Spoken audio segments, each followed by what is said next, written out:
Good morning. It's that time again for the world of business and relevant and current conversations. That's what we do here on Business Morning. I'm Ini John McQuan. We get right into it today, as usual, beginning with oil prices. And we can tell you that oil prices ticked up in Asian trade on Wednesday as traders weighed weak demand indicators from top importer China and the prospect of further U.S. rate hikes against potential supply tightness. Brent crude rose 15 cents to $84.18 a barrel, while U.S. West Texas Intermediate crude was at $79.81 a barrel, and that's up 17 cents. Both benchmarks lost about 0.5% on Tuesday. Markets await hints on the outlook for interest rate when Federal Reserve officials and policymakers from the European Central Bank, the Bank of England, and the Bank of Japan head to Jackson Hole, Wyoming for an annual meeting later on this week, precisely on Friday. And China, which is the world's second largest economy, is considered crucial to shoring up oil demand over the rest of the year. Its weak growth has frustrated market as pledged stimulus has fallen short of expectations, including a not unexpected cut in a key lending benchmark, which happened on Monday. Malaysian palm oil futures fell further on Wednesday, dragged down by softer rival oils and increased outputs from South Peninsular palm oil mills. The benchmark palm oil contract for November delivery on the Bursa Malaysia Derivatives Exchange slipped 20 ringgit, that's about 0.52%, to 3,846 ringgit, that's about $826 per metric ton, extending losses for a second session. Malaysia maintained its export tax for crude palm oil for September at 8% and increased its reference price. This is according to Malaysian Palm Oil Board circular. Production at South Peninsular Palm Oil Mills Association rose better than anticipated during August the 1st to the 20th, and that's 7% up from a month earlier. Dalian's most active soy oil contract edged up 0.2%, while its palm oil contract was down 0.6%. Soy oil prices on the Chicago Board of Trade fell 0.1%. The Malaysian ringgit, that's the currency for palm, softened 0.13% to 4.65 against the dollar. A weaker ringgit makes palm oil more attractive for foreign currency holders. In Nigeria, to maximize the opportunities in its blue economy as well as compete favorably globally, its efforts in this direction must be deliberate and sustained. This formed part of the takeaway at the Maritime Roundtable workshop with focus on emerging technology and regulations in the global maritime sector and how they can affect the sector in Nigeria. Our correspondent Timothy Crown at Deribigbe reports.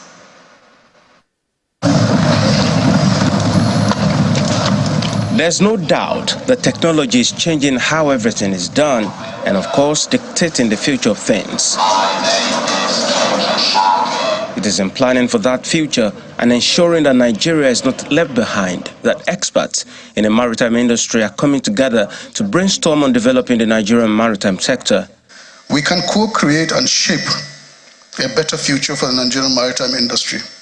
Let us imbibe a forward-looking and thinking culture that will enable us to embrace the emerging regulations and technological advancement in a most worthy manner that propels the Nigerian maritime industry towards sustainable growth and prosperity. Your Excellencies, the Chief Convener and Professor of Political Economy, Pat Utomi, considers this convergence as coming at the nick of time.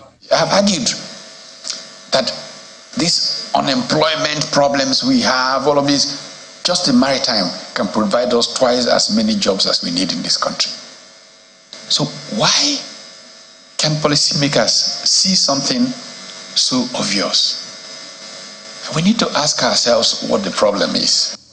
The thematic core of this convergence is on regulation and legislation and how both can help place the sector on the same pedestal with its counterparts globally. What we have even done is to actually design a sort of framework to assist people along the way. One of the things we designed was what we called the Maritime Regulations Awareness course, which we actually designed. And The funny thing is that when we designed this course like 4 or 5 years ago, the regulations have changed rapidly over the past 4 or 5 years. Beyond the talk, there are calls for immediate action on what is said so far. When I think about the number of committees that have been set up in the last 15 years or 24 years, from the presidential committees to the ministerial committees to the agency level committees, and we have committees coming out of our nose and our ears with really, really good quality content in terms of their reports, but no implementation. So I think one of the things I hope we take away from here is how do we get to the point where we implement? We cannot continue saying we are not progressing because this man didn't do this man didn't. We have pointed at each other for too long, and we thank you for this initiative for us to begin to talk again. But this shared understanding you're initiating, it has to continue. This is the maiden edition of the conversation with promises that it has come to stay till desired results are seen. Timothy Crown, Adiribigbe, Channels Television News.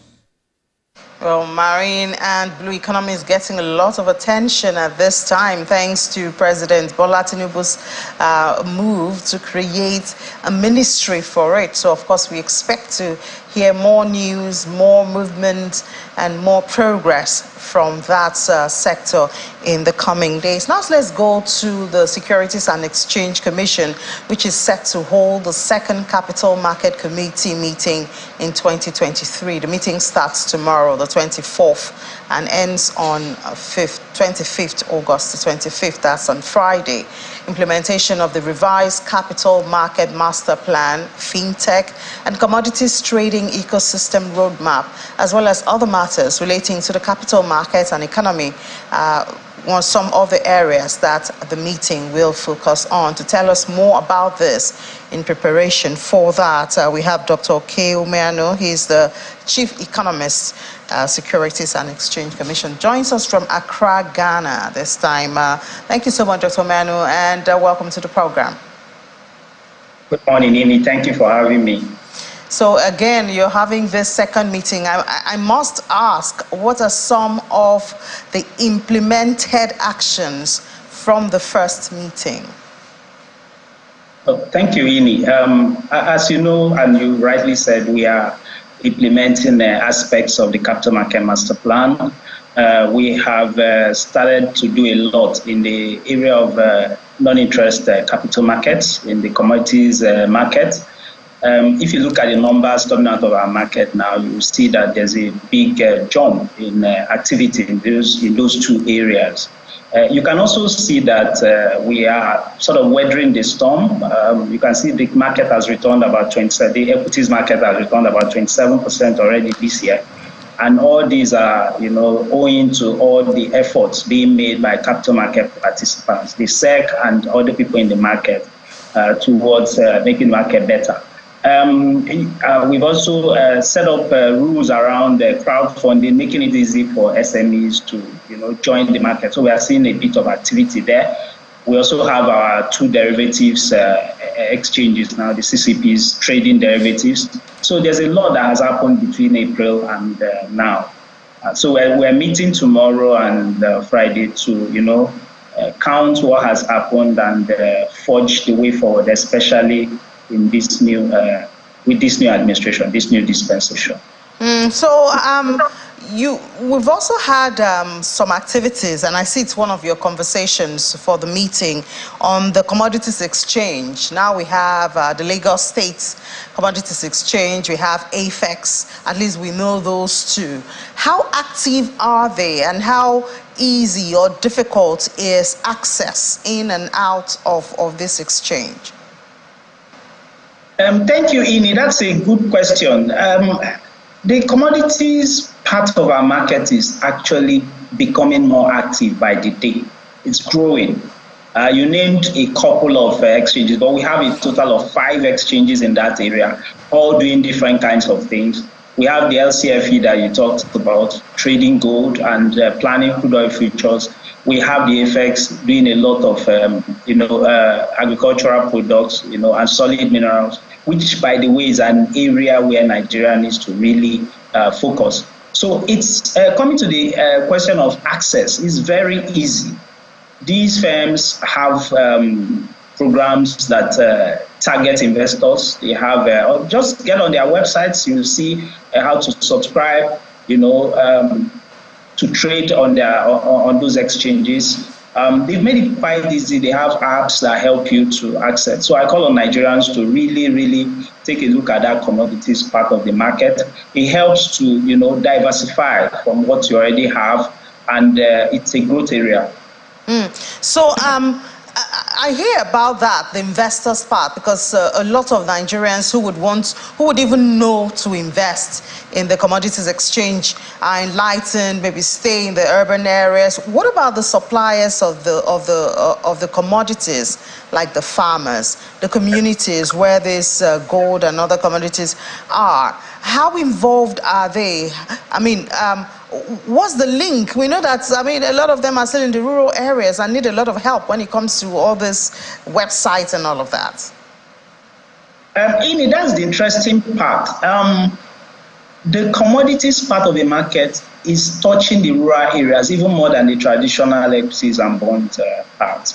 The commodities exchanges go into the hinterlands, meet with farmers, provide financing for crop production, and then help to get off takers for it. So really, they have impacted the production, the agricultural production ecosystem.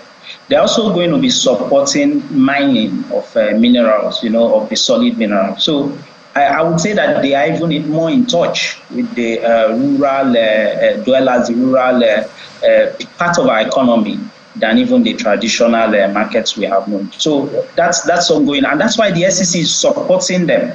The SEC is doing all it can to support that segment of the market, because we believe that that segment will touch not just the middle class, but even the lower class of our economy. So I know we talk a whole lot. In fact, after you were going to speak with AFEX and some of their programs, because I'm just wondering how much of a plowback do you have from the exchange into communities? Thank God we do have Mr. Dele Alake now, who is, very out there and enlightened, heading the Ministry of Solid Minerals.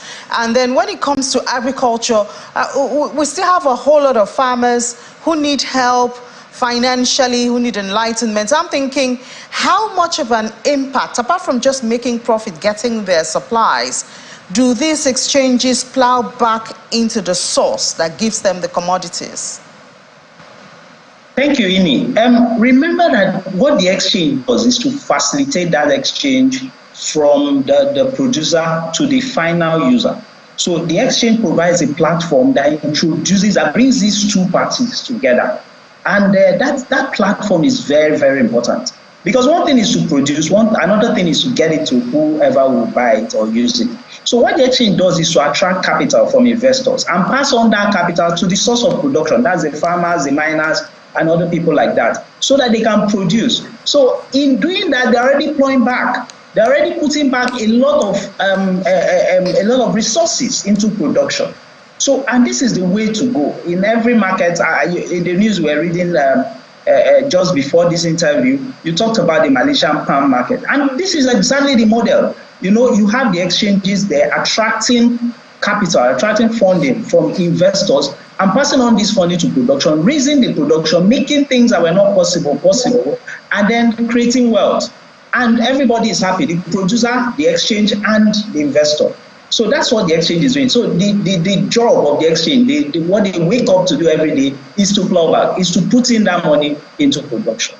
So what else are we expecting you to do? Sounds like the Commodities Exchange is doing so good. What else will the meeting be discussing concerning the Commodities Exchange?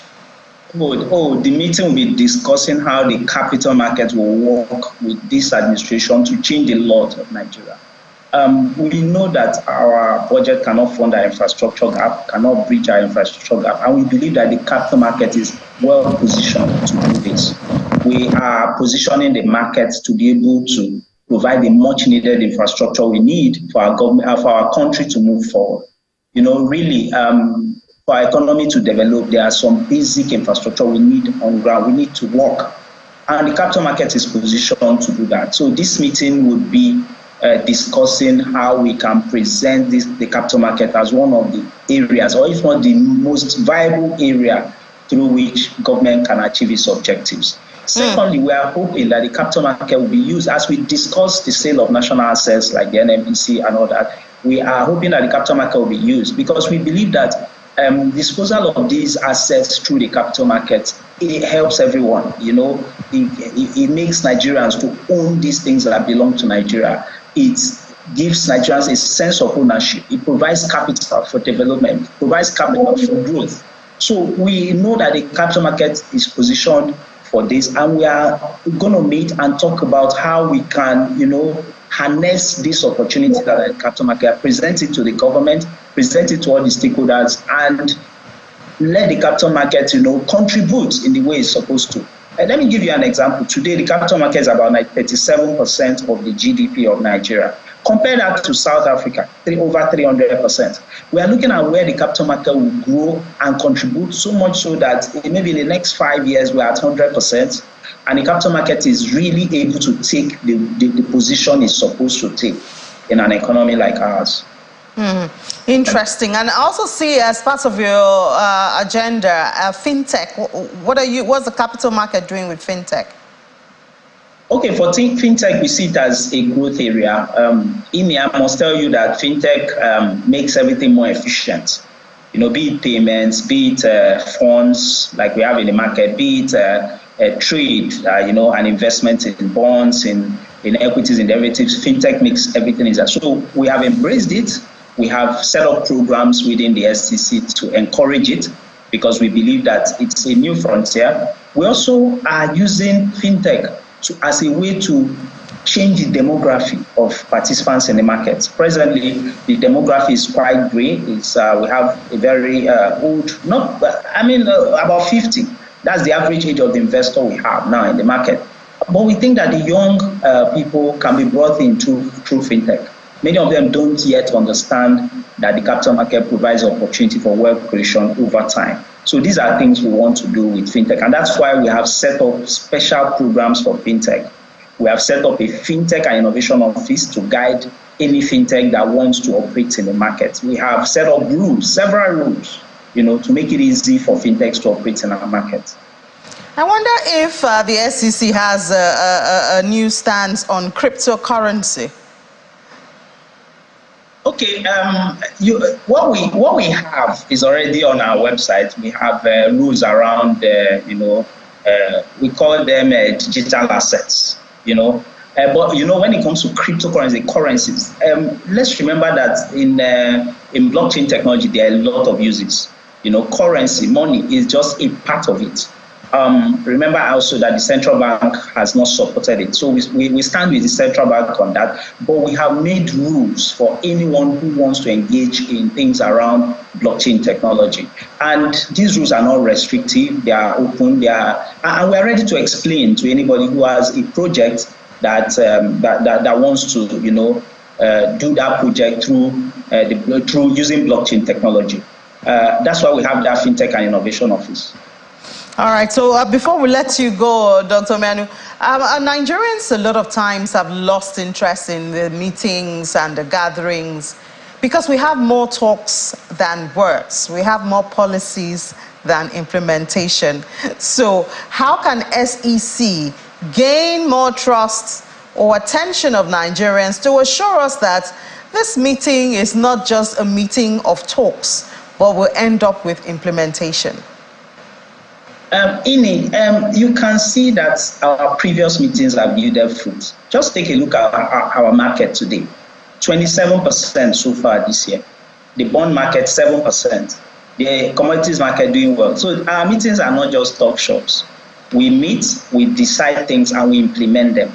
So I'm sure that by the next CMC meeting, when I come around for an interview again, you'll be asking me about what has happened between now and November, and I'll be able to list things. So the meeting of the capital market is not a talk show. It's a meeting where we say things and we do those things. So I want to assure Nigerians that this is not something like that. This is something that will yield fruits. And I want to especially say that the capital market will support government. Remember that we're also having a bit of some issues with FX now. We believe that the capital market can attract foreign direct investment that will help, foreign portfolio and foreign direct investment, both of them, that will help to ease these FX pressures.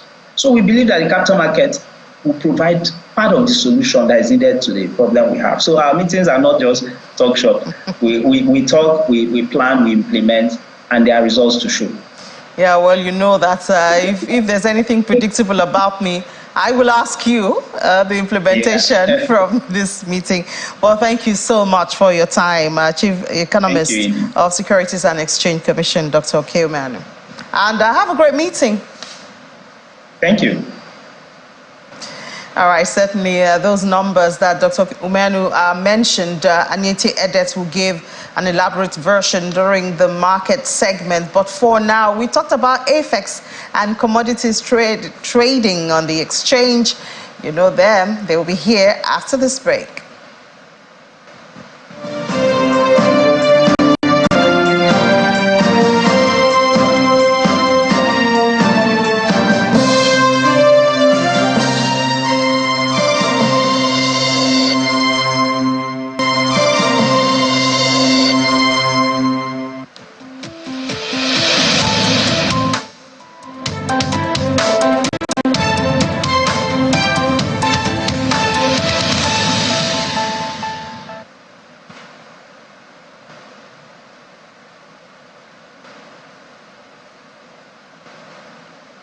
That's right, it's AFEX time, and let's give you a little bit of summary in the last trading week that closed on August the 21st. We saw positive performances across key indicators, starting with the turnover.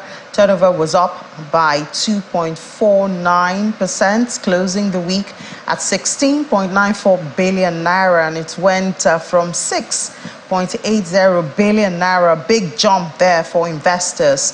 Number of volumes also went up 2.38%, alongside the number of deals traded. That was also up. I must tell you, it's a very green activity chart for the week.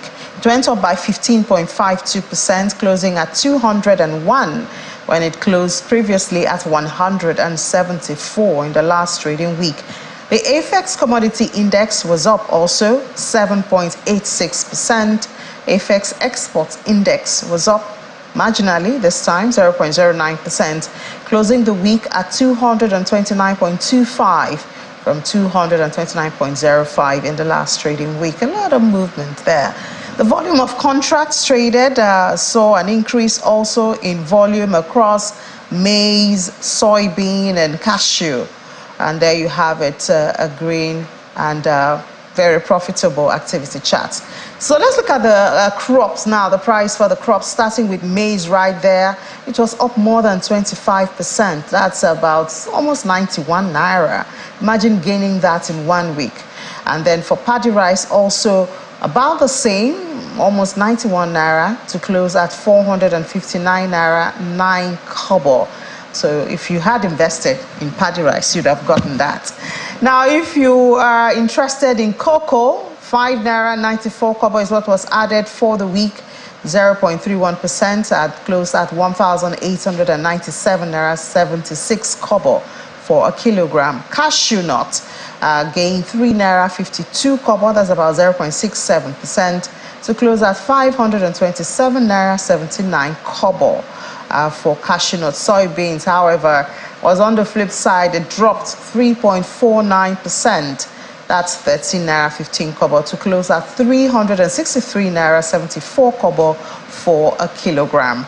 Wheat is unchanged again for the second week, back to back. 440 naira is what it closed with, no change at all. Sesame is also in that group, closed at 1,247 naira 57 kobo unchanged for the week.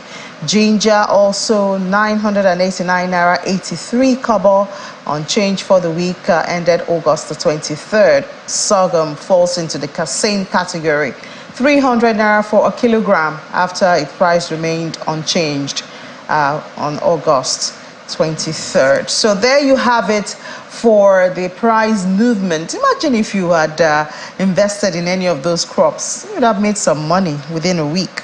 A good buy for you, right? Well, anyway, let's have Anwulika now join us. She's the public relations analyst with AFEX, joins us virtually from Lagos, and I know she's proud to tell us about the Code Cash Crop, the 4th edition that was successful again on the 12th of August. They held the 4th edition of that, and we've been talking about this for a while. So Anwulika, we're no stranger to it, but you may have to do a little bit of recap for our viewers who are watching for the very first time. What's the Code Cash Crop about? And then this 4th edition, what stands out?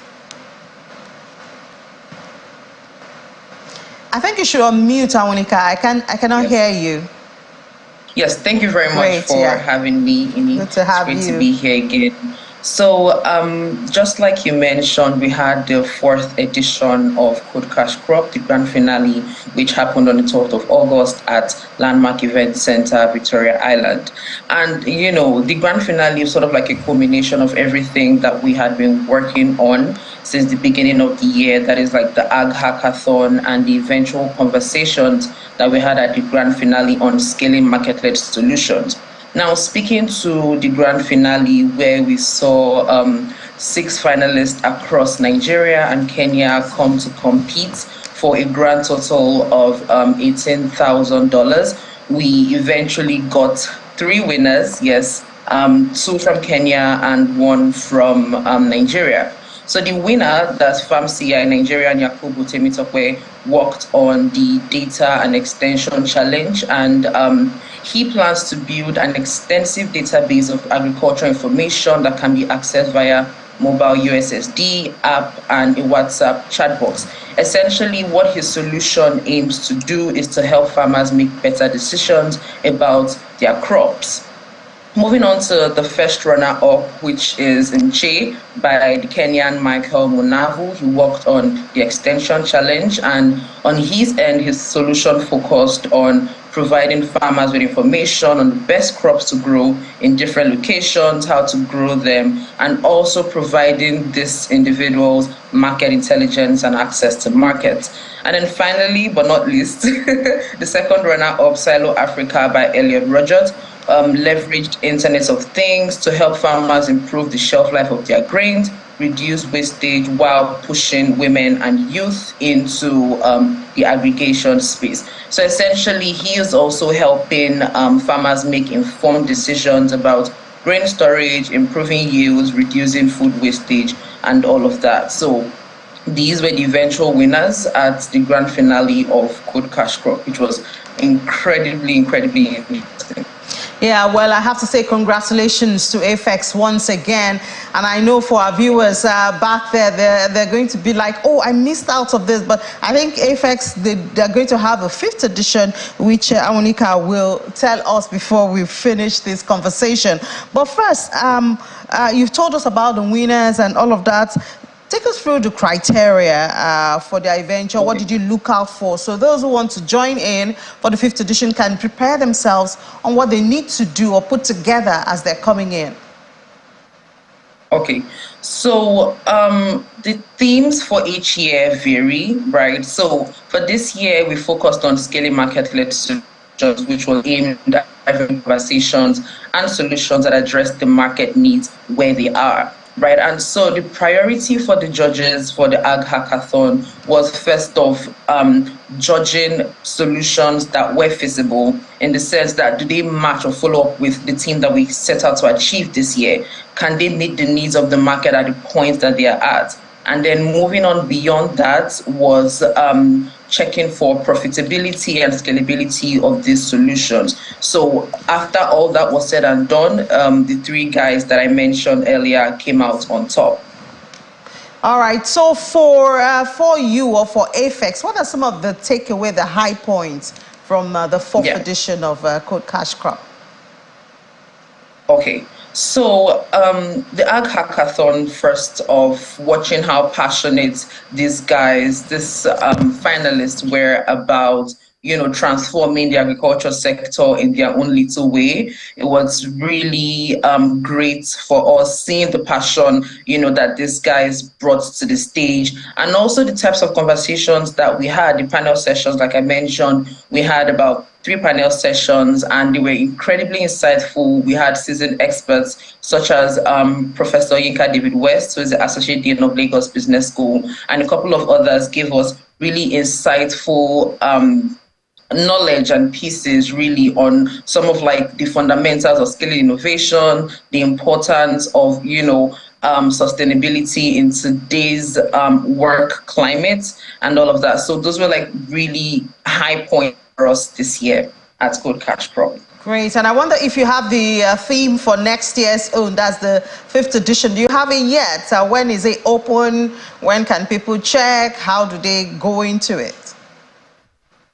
So definitely we're in the ideating phase of next year's Code Cash Crop, right?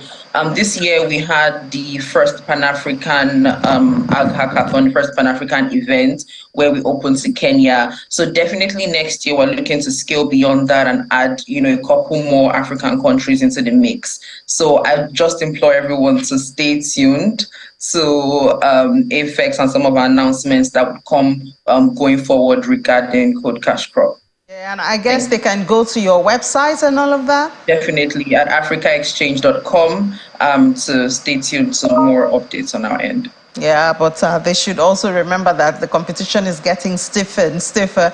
If you're involving more African countries, people are coming with great ideas and innovation. But I mean, that's what makes it interesting and worth the while. And it's all for the development of agriculture and food security. But thank you so much for your time this morning, Awolika Omudinjo, PR analyst with AFEX. Thank you. Let's take a breather. We'll be back.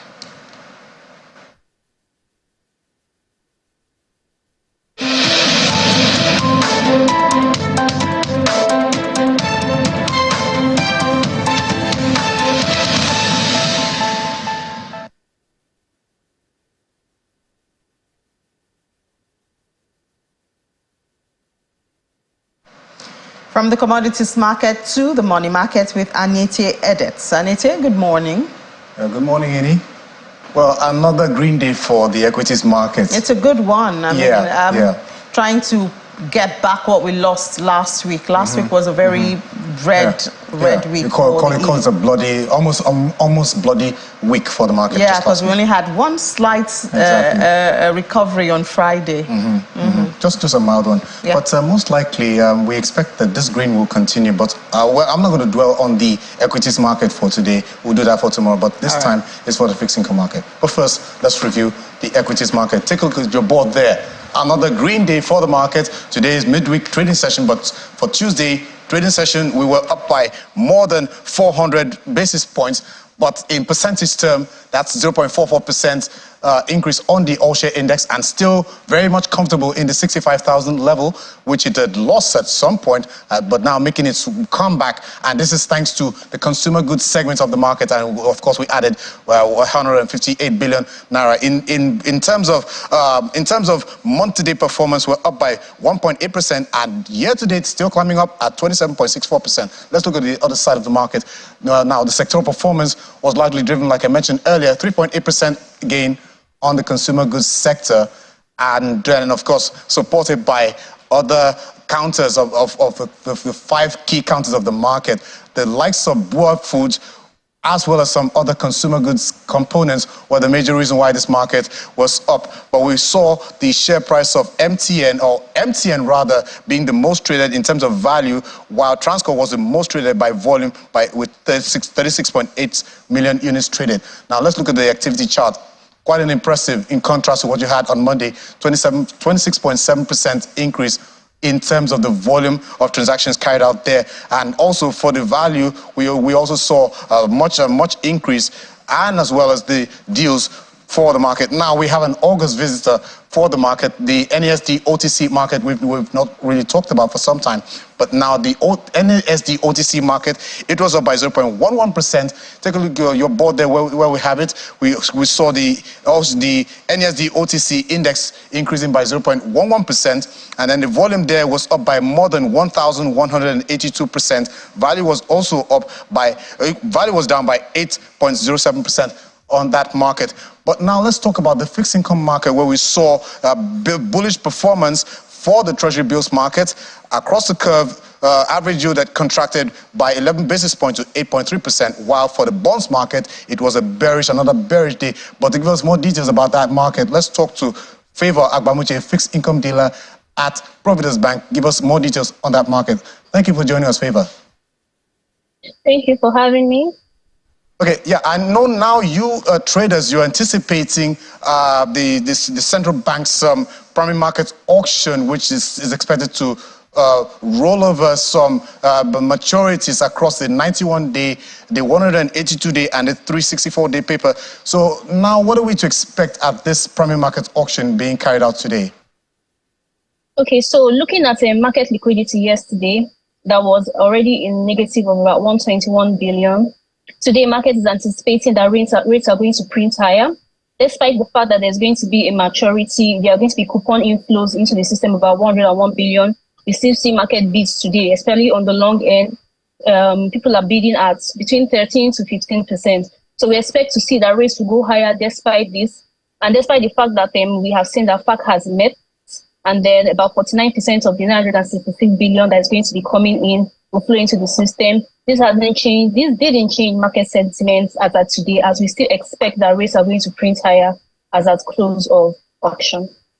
Now, you mentioned, Ms. Good, you mentioned something about the FAC meeting where they shared more than 900 and let me see that figure. The market, it shared about 966.11 billion naira, and then of course this is the highest so far. It was up by 59.06 billion naira when compared to 907.05 billion naira shared for the month of June. Now, how is this going to impact the market, particularly within this week? Although the inflows will start to trickle in from next week. So how is this going to affect the market in the long run?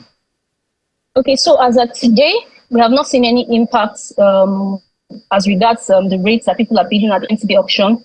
But we expect that prior to end of the month, when CBN begins to debit for people who have not met their LDR figures, we expect that prior to that time, rates will begin to trend a bit lower as people begin to look for ways to invest this money. But once we see that debits begin to happen once again, we expect that the sustained demand, the sustained high rate that we've been seeing both on the bond space and on the T-bill space will continue, barring any any other changes that CBN may decide to implement going forward.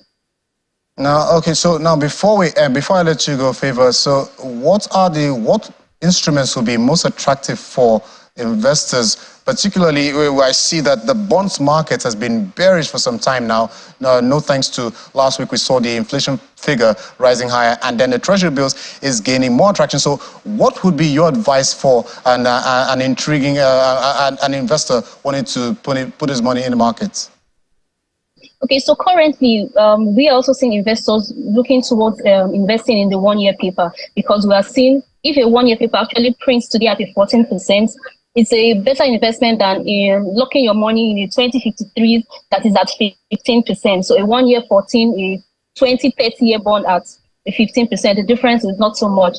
So we advise them they should go for a 1 year paper, and this is it's highly liquid, and they are able to jet out of it as based on their liquidity need.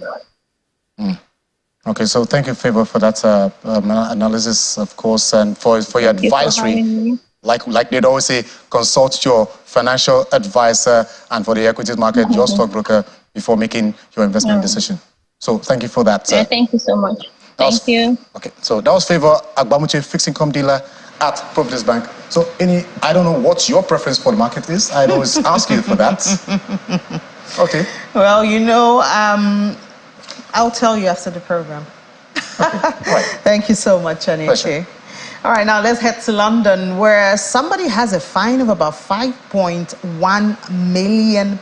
£5.4 million fine is what Morgan Stanley has to pay. But let's have Teniola joins us now from our London studio. Hi, Tenny.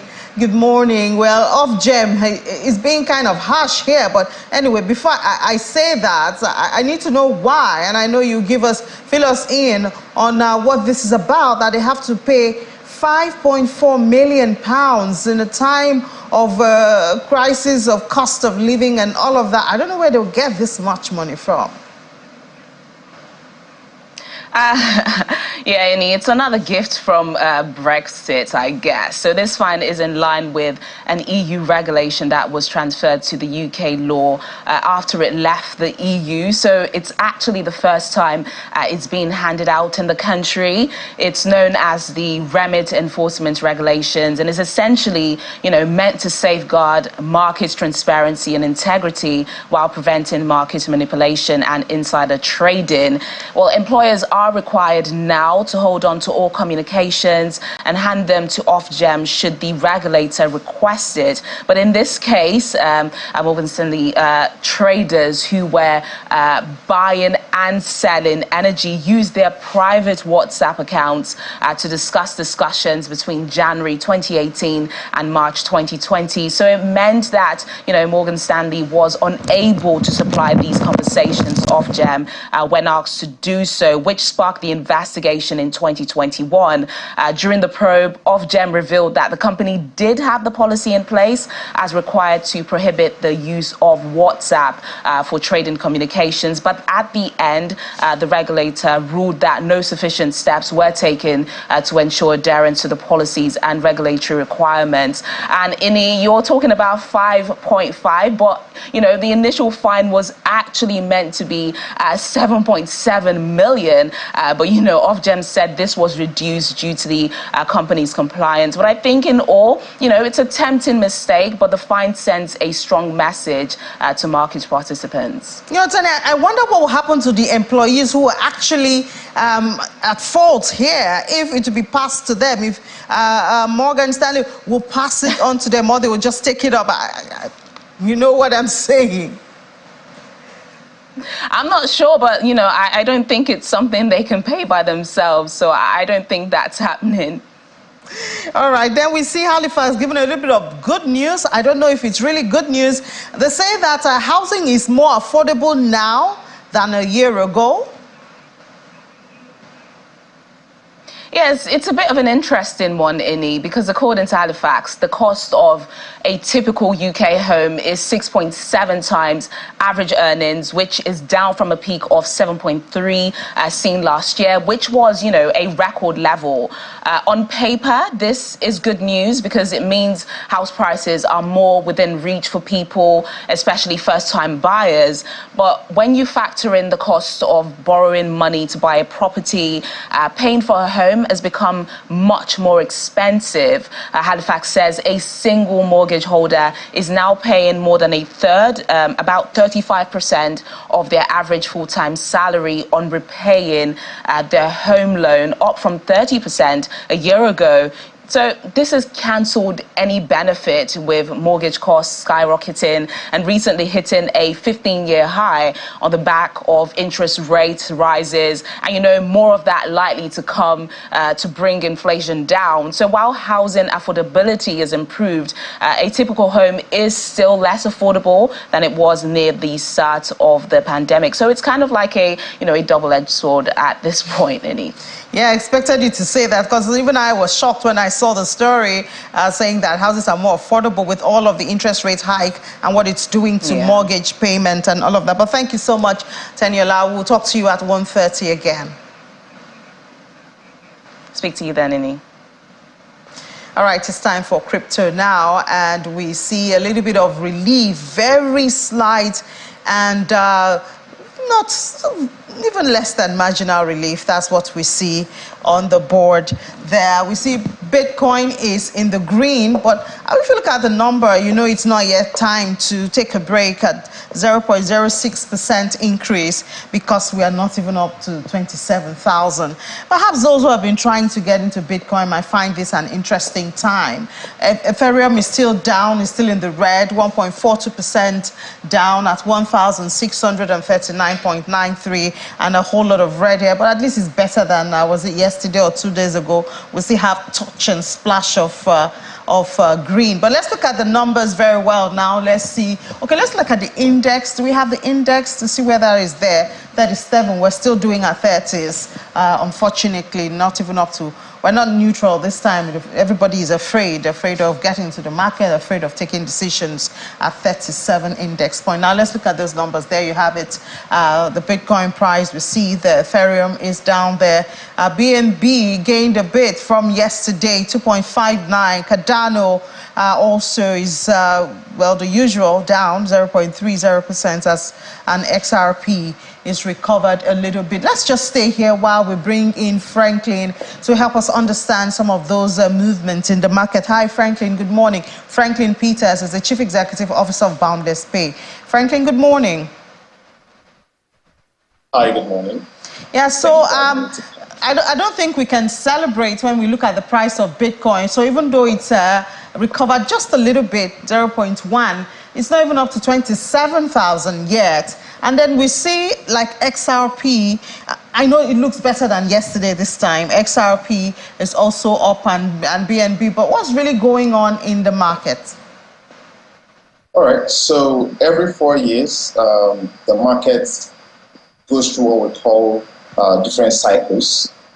So in the last 4 years, we've experienced the bear cycle, and just before the bull run, we experienced the final hurrah, which we call the capitulation.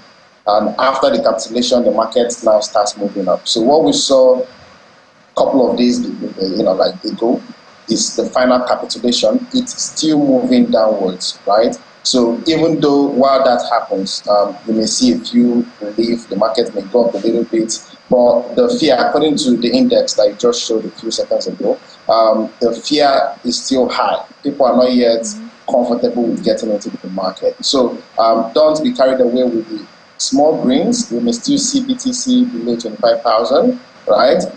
We may still see Ethereum below 1.5 and the rest of the market, go down a little more before we start coming back up. But that's, just don't be carried away by the small greens, right? Take your time, do your research, study the market, and understand that during capitulations, a lot of people shed off their portfolios in order to buy back at the bottom. That's basically what's going on now. So do we have any idea when this drop will end? Perhaps if I was an investor and I was waiting for the dip, to be able to get on board, do we have any idea? So according to the cycles, all of us within the ecosystem understand that the bull run would likely happen next year because of the Bitcoin halving. For those who understand, every 4 years, Bitcoin reward system halves. So that usually causes a bull run. No matter how long this capitulation takes, it will not go beyond towards the end of the year. All right, I've always said it to my community that, say by November, December, people will gradually start getting into the market in preparation for the bull run. So this is, for those who want to invest, this is a good time to start getting in small. Like you can buy as little as you can. Don't go in fully with your entire portfolio, right? You can buy little by little by little by little. So even if it goes down, it doesn't affect your entire portfolio. But as you said, obviously, any investor needs to do their research, talk to their consultant before they make any of those decisions. Very important, very important. The market is all about sentiments. It's all about, you getting to understand the situation of things. You getting to understand the mindset of the big players in the market. These players include some banks, internationally, includes institutions who have deep pockets, who invest heavily into the market. So some of those research fundamentally should take you to study what they are currently doing. If they are not buying, it may not be time for you to buy. If they are selling, that may be time for you to relax, because their entrance and exits into the market affect the market massively. According to the last 1 week, there has been a lot of spotlight on some big exchanges, especially the ones that are well known. I don't want to mention names. So those affect sentiments in the market. So you do your research, you understand what everybody is thinking, what the big pockets are doing, then you make your decision whether you enter or not. But like I said, do not enter with your entire portfolio. You enter with little capital by little capital, and over time, your portfolio will balance. Remember that you have to live your life before the halving of Bitcoin next year and before any gains. But yesterday there was this thing about Shiba Inu community and all of that. Could you give us the gist of it? All right, so in the blockchain space, most projects of currencies, cryptocurrencies that were created to solve some certain problems. So at the initial stage, the original ideas they had in creating those solutions may be flawed by 1 or 2 errors, right? It may be maybe that the cryptocurrency becomes slower than they thought. It may not be large enough to accommodate the number of people that come into the network. So what they do is that they create a layer 2 solution on top of that original solution, thereby helping to scale the entire system. So Shiba Inu token had gotten a lot of buzz, got quite big, but they needed to scale. So they launched a new network called Shibarium. So Shibarium attracted massive attention from their community. And within 24 hours, they got like tens of millions of new wallets registered in the network, thereby shutting down the network. So imagine where you are creating a solution to solve a problem, and that new solution now becomes another problem. So they had to shut down the network for about 30 minutes to get back to their drawing board and solve the new problem that had created for them. But the main thing is that it shows that their community is quite receptive of their new ideas. And the CEO had to put out a news on I think 2 days ago, telling the community that they should relax, that they are trying to fix the whole issue. So let's look forward to what they are coming up with, and hope that solves the problem really. Or maybe they have to create a new solution to solve the problem again. We hope the solution will not cause another problem. But what has this been doing to the coin? So the coin Shibarium, Shiba itself, right? Yes, I think it was last month. It saw about 20% pump above the market, while other coins were still delaying. I think Ripple did something similar as well. But while this whole thing was happening, alongside other coins in the market, Shiba dumped as well. I think Shiba is currently trading at 0.0008316. That's about 16% below the price it was trading last week. So basically, still following. The dump is not so much, but I don't think if what happened did not happen, the coin wouldn't dump. I think it's still just following the market movement. So let's just look forward to what the new improvement will be. But I guess, with stability in the community, it will also spill over to the coin. Definitely. All right. Thank you so much, Franklin Peters, Chief Executive Officer of Boundless Pay. Thank you for your perspective. Thank you so much. All right. Shall we just do a glance over to the top gainers and losers, looking much better again compared to what we had yesterday? If you look at the numbers right there, from 12% to 3%. Here is the guy we're talking about, the sheep. There, that's what Franklin was talking about, and he gained about 3% right there, Ton. And then OP. Let's look at the red guys, the losers for this morning. Can we have the slide for the losers, the top losers? All right, there you have it. So there you see, well, not looking too bad right there. I guess we can't be down all the time, but these are the guys that are on the red side this morning, and that's where we draw the curtains on the program. Business Morning. Thank you so much for being a part of 55 minutes of current and relevant business conversations. I'll see you in a couple of hours, 1:30 p.m. Business Incorporated will be here. But remember, you can always watch Business Morning at any time on our YouTube channels. That's YouTube.com/channelsweb. Then just look for Business Morning and watch it on Business Incorporated. I'll see you at 1:30. I'm Ini John McQuan.